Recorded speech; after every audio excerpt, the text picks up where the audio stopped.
Ladies and gentlemen, welcome back to the Intel Extreme Masters Singapore for our Season 8 semi-finals of StarCraft 2. How you all doing out there? All good? Great, got a fantastic crowd in today. I've already enjoyed the League of Legends finals. Now we're going to move on to the StarCraft 2 semi-finals. Before we get there, though, let's take a look at the bracket and show you what's happened so far. We've had 3 fantastic days of StarCraft 2. This is our 4th day and our final day, as you can probably work out by the tie. The quarterfinals were played out this morning and this afternoon. Hydra coming through against the last Foreign Hope Scarlet 3-1. San also disposing of Effort, the Zerg going down 3-1 in that game. Don Regu absolutely on fire today, 3-0 against Hack. And likewise, Hero taking down MVP. Someone should sort that spelling out, by the way. M-V-V, not W-U-Y. It's all good, though. We know exactly what's going down. So, it's time for our first semi-final, which means introducing you to our 2 players. They've had a fantastic run already, and these 2 players have had an interesting tale of the tape in 2013 as well. Our first man is an Intel Extreme Masters newbie. He's never been here before, but we are thrilled to have him with us as part of the CJ Entus influx of players to the Intel Extreme Masters. Please make some noise for Hydra.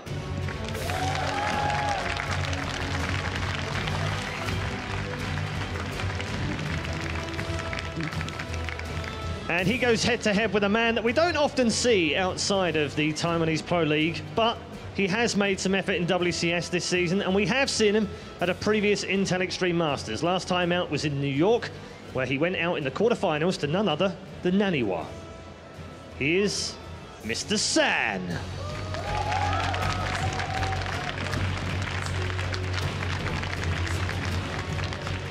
And these 2 are going head-to-head in the semi-finals. This one is a best of 5. The map vote is just going to come up, which means it's time to go over to our commentary team, who are going to lead you through all of the action of semi-final number 1.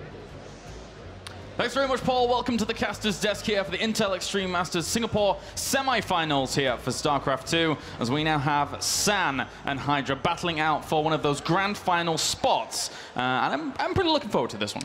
Definitely. San has shown he's a master of PvZ, and Hydra, he's won a lot of matchups to get here. He's looked pretty dicey in everything except the ZVP. ZVP looked absolutely unstoppable, despite the fact that he lost the game, but the other 2 games looked absolutely unstoppable. Yeah, that's true. San doesn't really lose this match a whole lot. Interestingly enough, though, when it came to the Korean qualifiers, we actually saw San go out very, very early on to Don Regu, no less, who is on the other side of the bracket and doing pretty darn well for himself as well. So San did end up trying there, but then came actually to the tournament itself, went through the open bracket, and I mean, looking at that open bracket, it wasn't too much of a challenge for him. There was a lot of Protoss in there, but there was also a lot of Zergs as he was able to make his way through the lower bracket, going through people like Targa.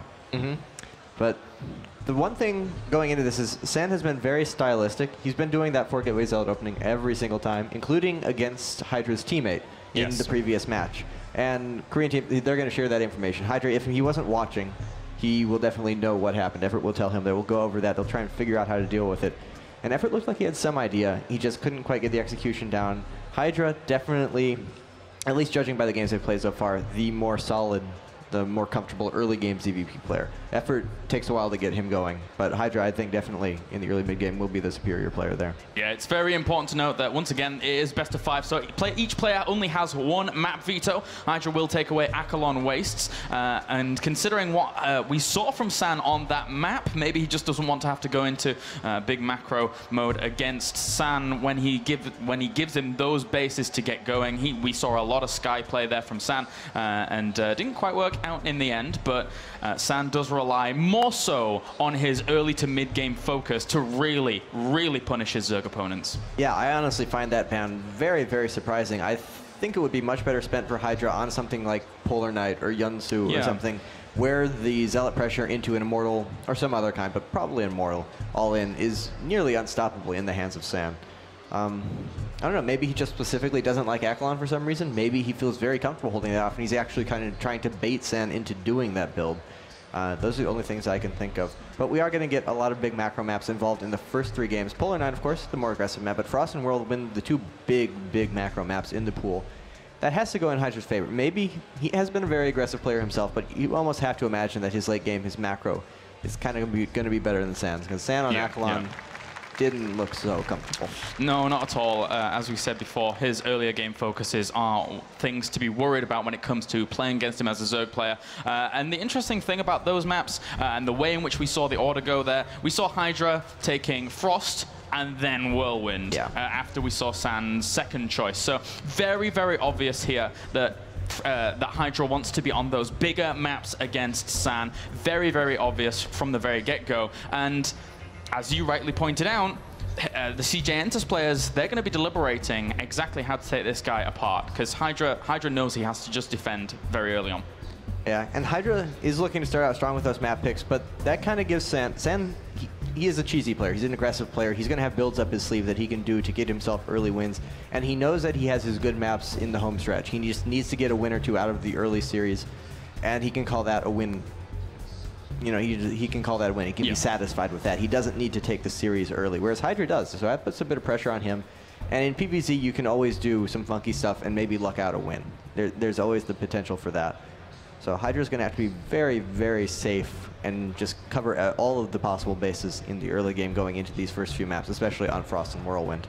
For me, so far in the past couple of weeks, months even, that we've seen Hydra playing in this matchup, the only player that we've really seen him be really contested by is his teammate, Hero, during the qualifiers for the Korean and Taiwanese region. And now Hero stands on the other side of the bracket, so if Hydra were to advance and Hero in turn, that certainly could cause him some problems. But other than that, Hydra has been very, very strong against Protoss. And now he stands up against San, who, well, a lot of people consider him to have some of the best ZVP in the world. So this is going to be a fantastic match. I'm looking forward to it. It certainly is. And it's a very interesting clash of styles, because they both seem more early game oriented.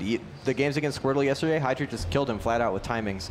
And maybe it's just because he doesn't have to go to the late game. Maybe he's just good enough and comfortable enough with those early game builds, with those mid game timings, that he doesn't feel like he needs to. But it definitely seems like there is an emphasis. It seems like he wants to get his opponents out of the game real fast.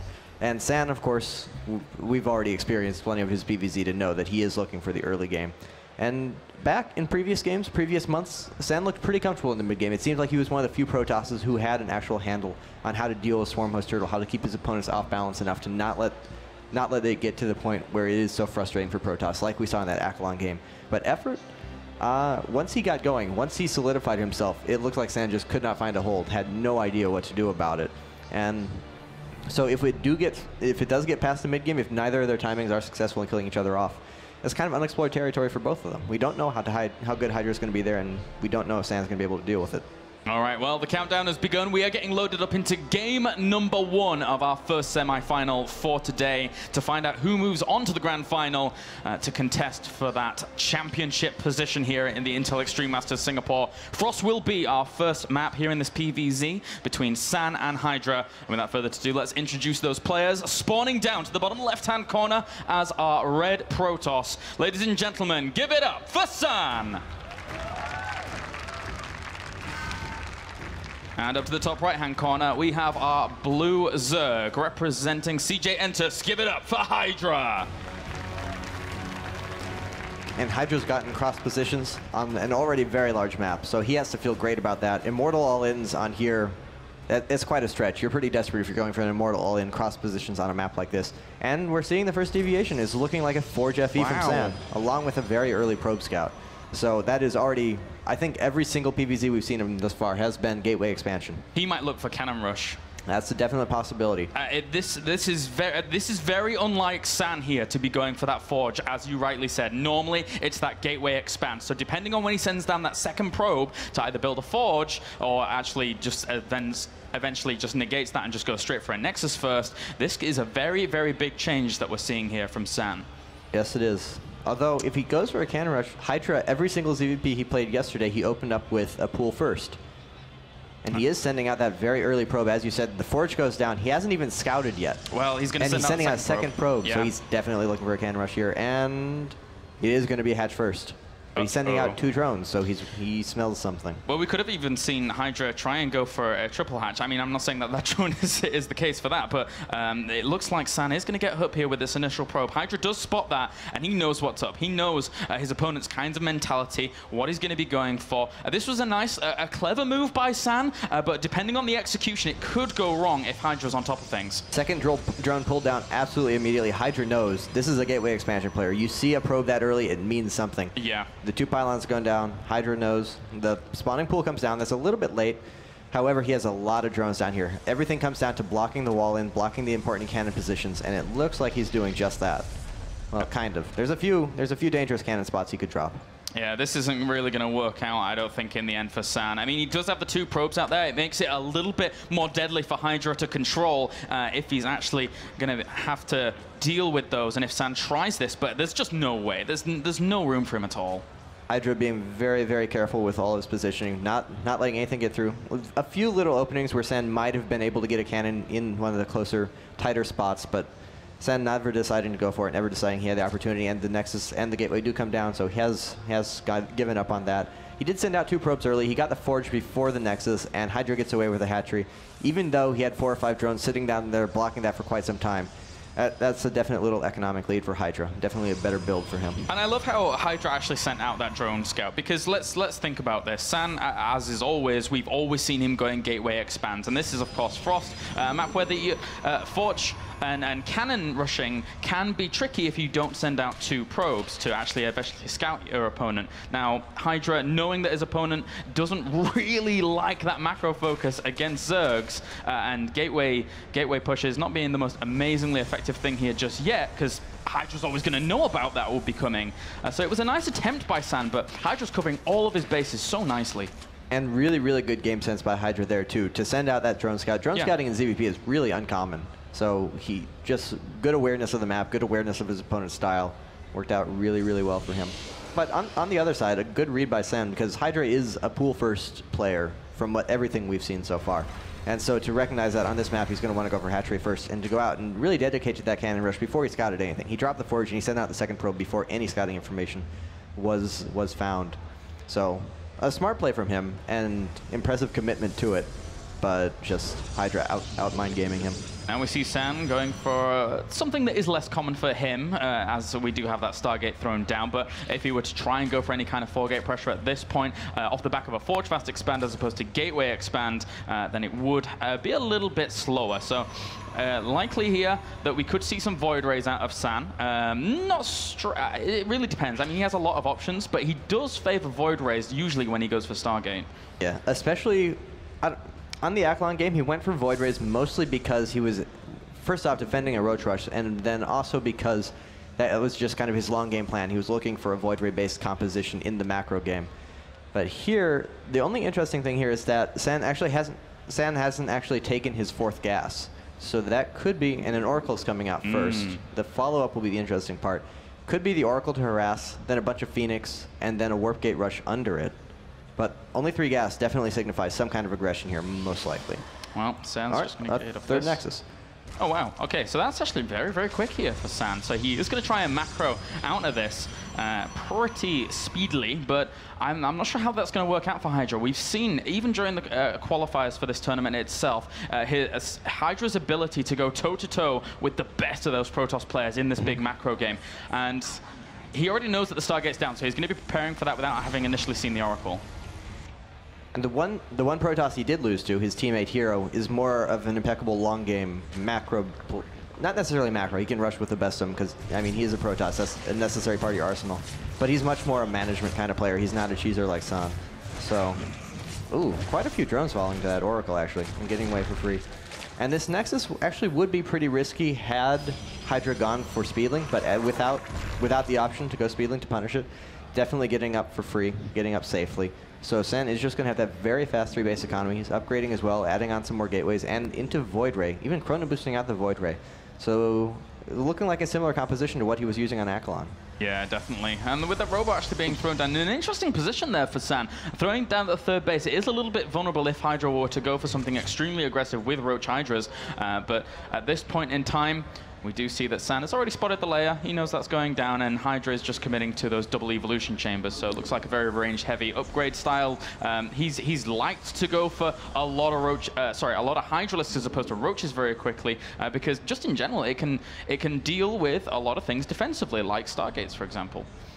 We actually have, despite that third Nexus and the tech, a little bit of Zealot aggression, along with the Oracle in the main, doing more harassment damage. But some Zealots wandering into the third, a forward pylon from San, and warping in a lot of Zealots. He has seven Zealots and another pylon coming up. So it doesn't really matter what San's doing. He's going to find a way to attack you with Zealots. Yeah, he always somehow finds a way. It's really quite impressive, considering the position in this game that we're at. This is not the normal little time that we're seeing here from San. There are no units besides 6 Zerglings here from Hydra. He's panic making a bunch of Hydras and Roaches.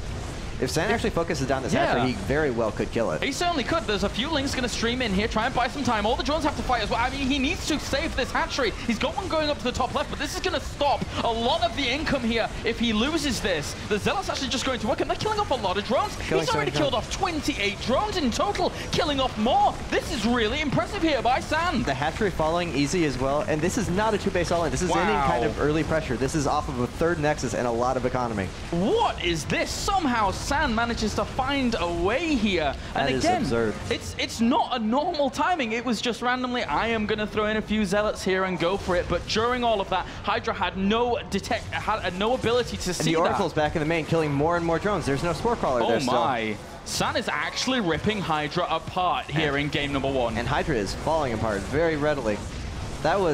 It's amazing that worked. He had 3 Nexus, 2 tech paths, he had like 3 gateways. Just makes him Zealots and sends him and wins the game. Wow, GG for game number 1. San, this was not expected here in game 1. Gotta say, I thought either, San was gonna go for something two-base aggression or just try and play out a very long macro game, but he found small angles, and the lack of vision there for Hydra on the map really hurt him. And the complete lack of units. He had 6 Speedlings as those Zealots waltzed into his third base. And just, he knew about the Nexus, he knew about the Stargate tech. At that point, you think, okay, I'm pretty safe. As long as I deny the air tech harass, I can just make my drones and get into the mid game. And not against San. You're never safe against San. And this is a really bad loss for Hydra to take, because Frost is one of the maps. There's a lot of maps in this pool that are really good for San, and Frost is one of the maps that was actually kind of good for Hydra. It was his first choice, and then to lose it like that, that's kind of what I said beforehand. If San just kind of wants to throw something wacky in there and try and take one of those maps and get it to the 4th and 5th games, where he's going to have the maps like Yunsu to Immortal all in on, could work out really well for him, and it did work out there. A very strange game number 1, and as you know, it was Hydra's map. That was the map that he chose. Now we head over to Polar Night, which is San's map, as we get geared up for game number 2 here in this best of 5. But San, I don't know how he managed to wiggle around that one, but it was absolutely superb.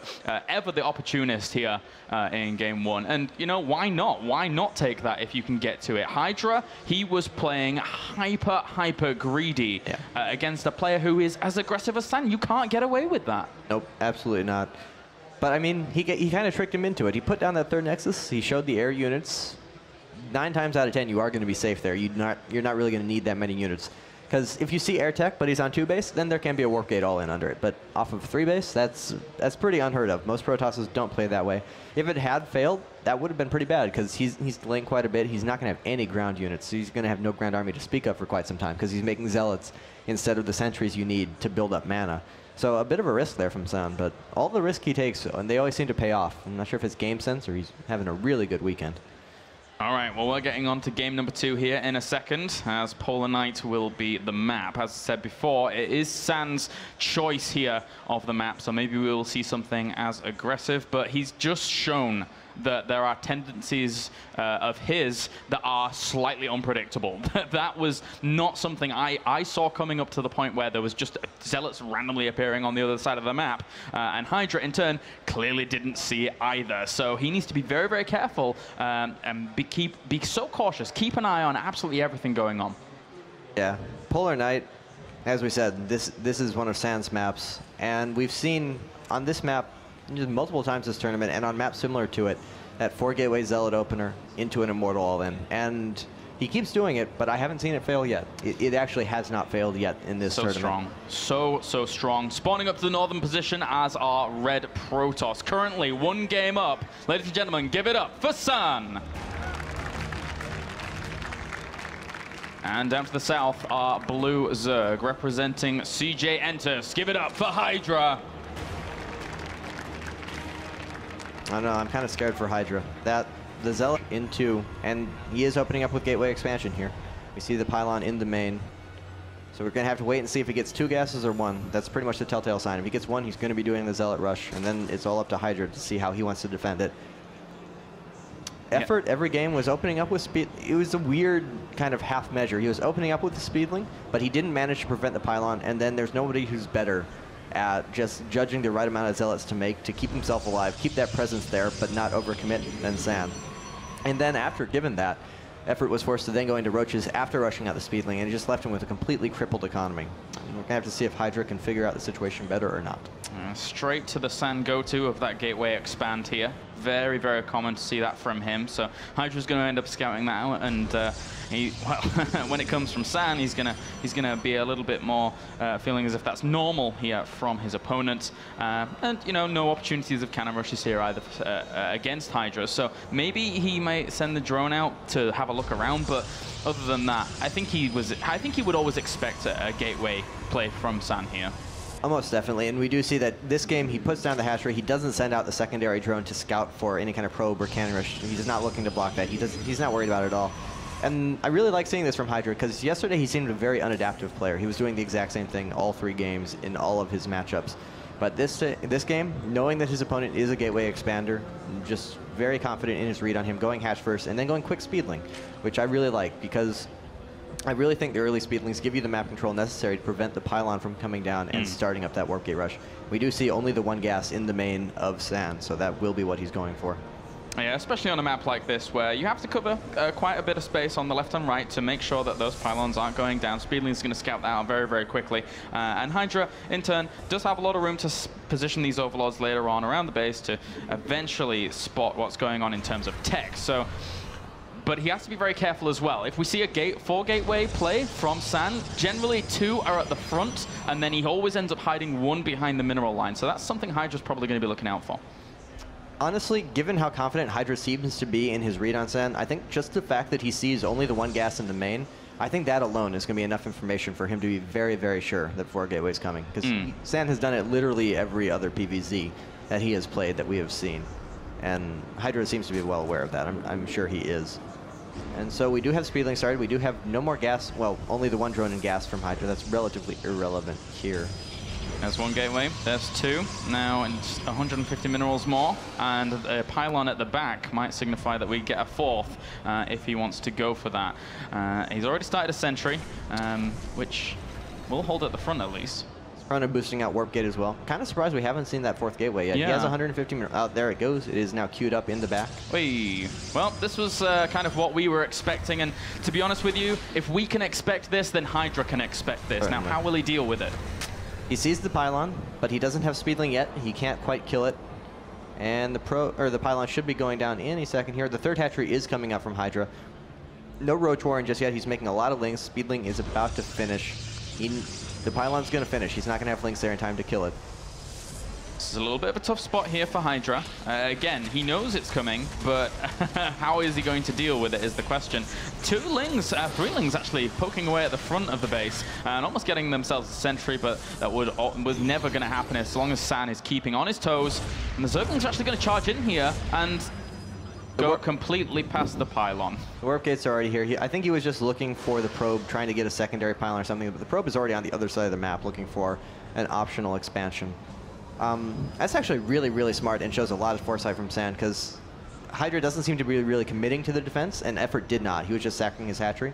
So maybe San thinks that he's just going to give up this hatchery and try and build another one over there. But already a pylon, already a probe there from San, so well prepared for that. Yeah, very, very well prepared. San doing a great job of being able to keep his opponent on his toes. And now these Zealots, they have to be dealt with. He doesn't have a Roach Warren at all, so he's going to try and deal with this exclusively with Zerglings. That's a tall order. Once those Zealots get into critical mass, once they cover a lot of ground. But a nice snipe out of the pylon. Huh.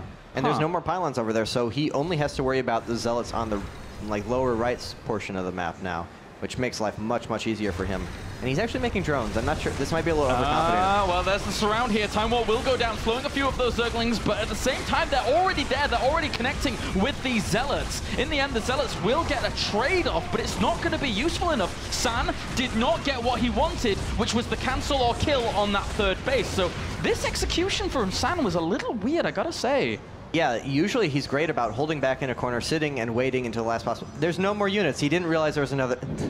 nine Zealots are walking into an undefended base. Because he didn't realize there was another pylon and he didn't make any more lings. Hydra played that too perfectly. He got exactly the right amount of Zerglings to kill as many Zealots as he thought there were.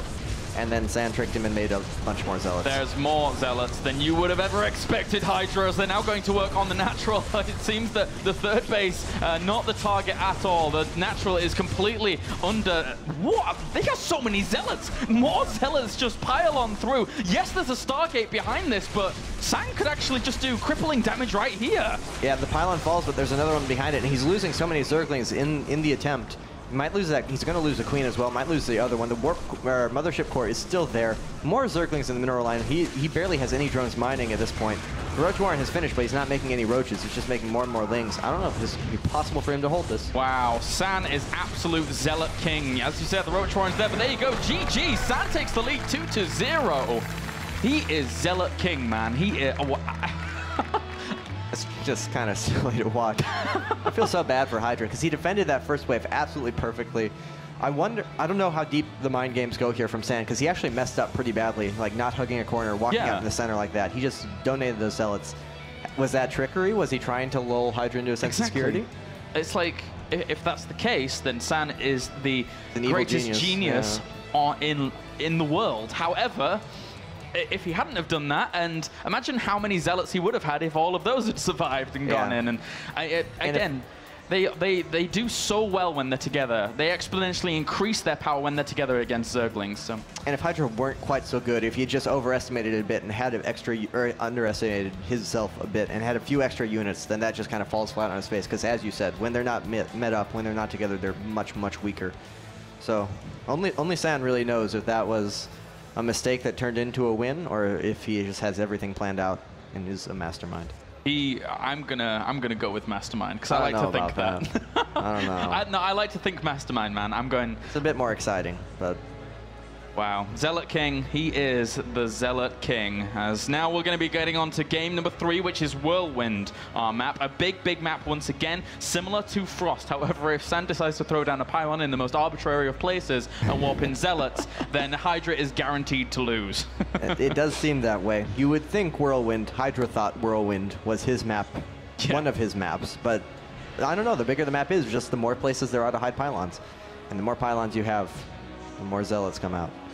All right, well, we'll be getting into game number 3 in a second here. San currently sat at 2-0. And for him, if he were to advance on 3-0 into the grand finals, San, for the longest time, has been looking for a championship in StarCraft 2. He came very close recently at the Asus ROG tournament in Finland. However, now, moving on to a final once again would be fantastic for him. And he could go all the way, especially if he has to face another Zerg in the final. But he still has to go through Hydra. One more map for him will determine that. However, Hydra, he's still a fantastic player. Could equalize things up. Let's get into game 3. Spawning down to the bottom left-hand corner, our blue Protoss. Here, I'm dubbing him the Zealot King because he seems to make it work every single time. Ladies and gentlemen, give it up for San. And down to the bottom right-hand corner, we have our blue Zerg, representing CJ Entus. Give it up for Hydra! Close positions, so I don't know. We keep saying long positions, long rush distances, big maps are good for Hydra, but didn't work out for him on Frost. San finds a way, so close positions here. Not sure how big of a difference that'll make, but it is less than optimal. It's not the cross positions that makes the Immortal All-In so hard to do. I don't know. We'll have to see. And he is going for Gateway Expansion. That is pretty normal on here. It's not like Frost, where... Actually, it is kind of like Frost. Just opting to go for Gateway Expansion here. The Forge Jeffy didn't work out too well for him, even though he won the game on Frost. The Cannon Rush itself was it didn't actually end up happening because Hydra was just too well prepared for it. So going back to his bread and butter, the gateway expansion. I think in San's defense there from the Frost game, though, is that it can be all too easy as a Protoss player to just say, well, I'm committing to this, I'm going to try and put some cannons down, and then, you know, it completely fail. But San, with good crisis management, was able to evaluate the situation and did not overcommit to it. So cool stuff from San in game 1. Now we are on game 3, of course, and San still back to that bread and butter gateway build, and it's always working out for him. He is so strong with this opener. And pool first from Hydra, so he not entirely confident in going hatchery first once again. Not sure if he did open it the 2 previous games. Maybe he feels that San, with the 2-game lead, with some room to work with, might go for something like a proxy gate zealot. A really dedicated cannon rush, something to try and deny that hatchery first that Hydra has been doing. But San pretty comfortable with the 2-0 results. I'm gonna just keep going with what worked. See the Cyber Core come down, and he is still on one gas, so that would hint that he's going back to the 4-gateway zealot. It would do indeed, as Hydra here is gonna have to scout out what he needs to make sure that nothing shenaniganery-less is going to happen, and shenaniganery? It will do for now. It does. I killed my sentence. It's gone. Anyway, so San now, he hasn't been spotted yet by Hydra. It's not going to matter too much for Hydra behind this because nothing insane is going on from San's point of view, but San is also on the move out with a probe. He's going to drop that Nexus. He has a probe out in the middle of the map as well, but it should... it's going to slip around the Zergling, maybe? He's just going to get straight cross in there. pass. And going for the 3rd hatchery before gas, that's really ballsy against San. That means he's not going to have speed. The pylon's definitely going to get down unless something weird happens. He's pretty much going to be forced to go Roach to try and defend this, and San has shown pretty comfortable with that. He just kind of does whatever damage he can, gets out as soon as he has to, and then goes Immortal. Technically, Hydra will have a lot of production capabilities open to him if he's able to get this up and running. But still, San, he's probably played against this quite a bit. There's 2 gateways at the front, and there is the pylon at the back of the mineral line in the main once again for that 4th gateway if he wants to go for it. So there's certainly the possibility that we'll see the standard go to, as he's chrono boosting the warp tech already here, is San. Yep, almost definitely. I'd be very surprised if we did not see a 4th gateway. And there it is, right in front of the Zergling. San really doesn't care if anyone knows at this point. Everyone knows. There is no surprising here. It's just the Zealots work anyway. And the probe is out on the map right in front of the 3rd base from Hydra. Hydra, he saw the probe. I'm not sure if he's aware of it or he just knows that he can't prevent it and he's going for the Roach defense. But the Roaches aren't even going to be in time for the first wave of Zealots. Yeah, that's a tough one. And even that being said, with the amount of chrono boost that we've seen focus down on that warp gate tech, the Roach Warren being pretty early in essence is still not really going to be there for the full brunt, well, for the initial brunt of this force. So he has to defend initially with these few Zerglings and buy a little bit of time. And Hydra is just so scared. He's actually stopping at 30 drones. We have 28 probes versus 30 drones, and he's moving into Zergling production. These are going to be slowlings. They're going to be almost useless, as well as some Roaches. I don't know if he can even hold it. He has 2 Roaches in production, but I think this hatchery might just be forfeit, and I think he knows it. He's not producing any unit. There he goes. He's going to try and defend it. I don't know if that's going to work. There's a few on the way. These Zerglings at the back try and intercept one of the reinforcing Zealots and don't get him in the end due to the fact that the Mothership Core helps out considerably. And now it's just Zealots for the Zealot King San as he takes out the hatchery almost instantly. Really no contention for this at all. It's so low, he doesn't even care. He can turn around, start killing off some of these units, and the Roaches just kill the hatchery anyway for good measure. So now Hydra trying to kill off as many Zealots as he possibly can do, but so much damage has already been done. He can't even fight them with the Roaches. The Queen is down. The Roaches are slowly getting picked off. There's no answer to the Mothership Core here. Then San's just going to kind of keep going. Where's his probe? Can he drop it? Oh, no, he hid the probe for later attacks. So he's not going to be able to drop a pylon more aggressively. He was making drones. Hydra didn't think he was going to keep going in, so he didn't keep... now he has 7 Roaches in production, though. He should be okay here. But yeah, he got a little bit cocky there. It almost cost him. The Zealots get straight on top of these Roaches once again, and now the Roaches are even trying to micro back. There is a lot of firepower in these Roaches, so he should be able to clean this up eventually. But there's already 6 workers having gone down here, and it's 34 workers to 26. So regardless of what happens from here, regardless of these Zealots being cleaned up, his economical position, isn't that amazing? And he lost another queen, which leaves him with only 1 for his 2 hatcheries, so he's not even at full production. He lost some drones as well. Did kill the mothership core, did kill a lot of zealots. So, I mean, that's nice, but I don't know. He traded way, way too much for it. And now it's 2 base versus 2 base with a robo already finished. 3rd and 4th gas is coming up. Mothership core already replaced. So he's just going to immortal, and I don't know if Hydra's going to be actually capable of stopping it. I just don't know if he can possibly get enough units in time to hold off that powerful rush.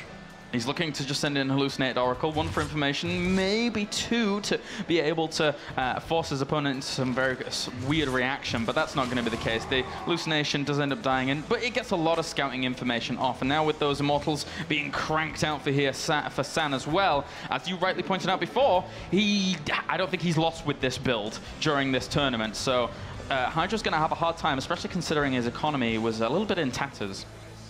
Quite a bit in tatters, in fact. Just now getting the 3rd and 4th gas up, the lair on the way, slowly on the way. He's not going to have roach speed for that initial attack. Sans needs to move out around the 11-minute mark, 2 immortals. He's looking right on pace for that. I don't know. There's no upgrades. There's not even burrow this game. He doesn't feel he can afford it. And that helped a little bit for effort, but it still wasn't enough to win the game. I'm just not sure what he does at this point. I think the fact that we see 73 supply to 73 supply, it really gives us a big indication as to where Hydra is in this game. And that's a bad place, a bad place. As San now moving out with the 2 Immortals, also producing that Warp Prism, not only to reinforce, but also to go for that micro with those Immortals if he needs it. And they never seem to die. They really do live up to their name. Hydra has to deal with this so well. He has to come in from all angles, take perfect engagements. Otherwise, he will die here, and San will go on 3-0 to the grand final. Moving out to try and meet him in the center of the map, but those are slow roaches. It's very possible they get caught by force fields. Goodbye Hydra, not to get trapped into a bad position, but he's just going to get, he's just going to get walled off, and he's not going to be able to get up here and fight the army now. And everything's going to die. Well, a few of those sentries do end up dying some of the roaches, so that's going to negate a few of the force fields later on, but he still has a few more at the back, also walling that off as you said, and this hatchery is not going to live for very much longer. So the roaches, they're going to try and come up and do something, but they need to all come in and converge on 1 point at the exact same time. But with good force field usage, San can pretty much foolproof prevent that. Yes. And the Warp Prism is there, lots of pylons there, no way to stop the production of San. The only way is just catch him really out of position, and San's micro is too good to allow that to happen. And force fields will go down, sealing out so many roaches. All the drones come off the line as well. They're trying to get that 1 Immortal. It could be picked up into the Warp Prism, and if it did die, no, it's not going to die. It's on like 1 health. A very, very nice save there by San, because why on earth not? Why not keep that alive, as the roaches can't even get in. San's so far up in terms of supply. And Immortal literally on 1 health, still sitting there, still shooting, dealing damage, and he picks it up, not going to let that die. Teasing him with it.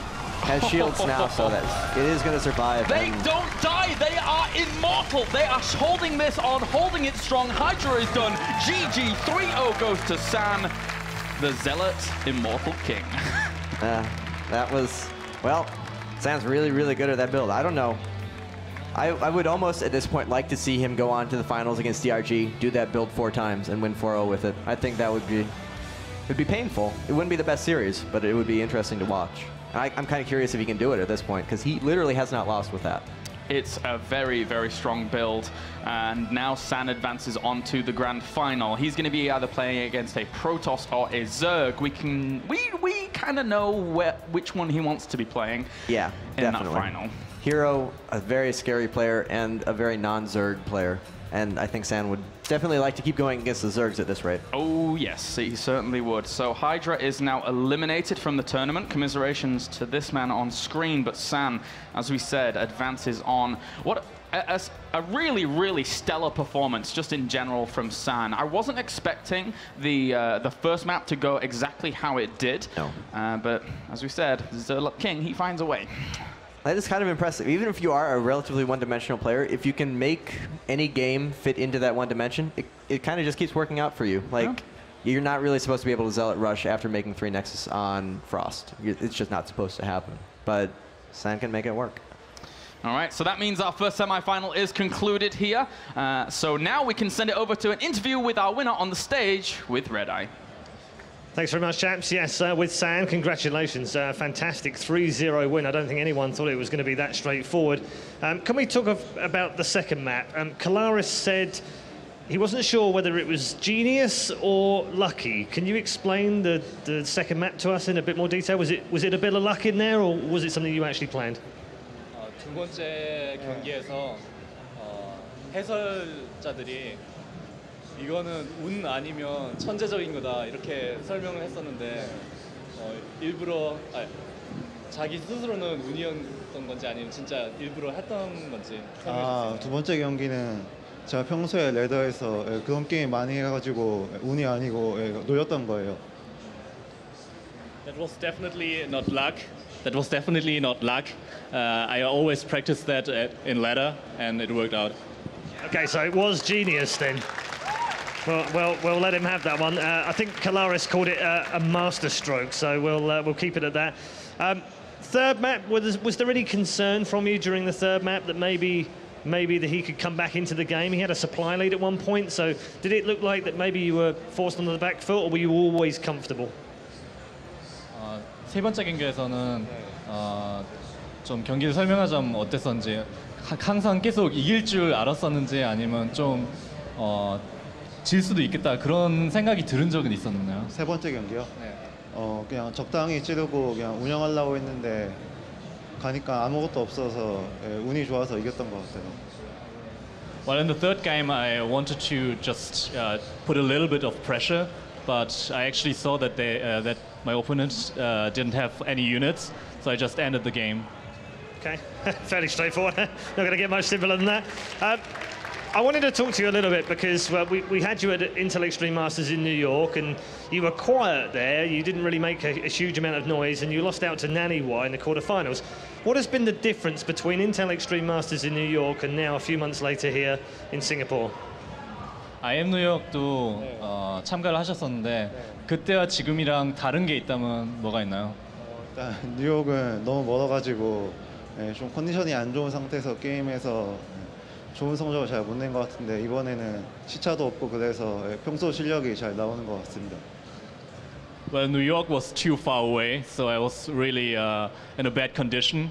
And here it's perfect. There's no time difference, so I can play perfectly. Okay, so put in another situation. If it was Naniwa in the semi-final now, you could beat him. 그러면 다시 나니와를 지금 만나야 된다면 이길 수 있나요? 나니아 선수 잘해가지고 다시 만나도 그냥 이길 수 있다는 장담은 못하겠지만 그때보다는 잘할 것 같아요. Well, I can't say that I would win, but since I have a good condition here, I think it's possible. Okay, he's a good man. Well done. Ladies and gentlemen, San is your winner of the first semi-final.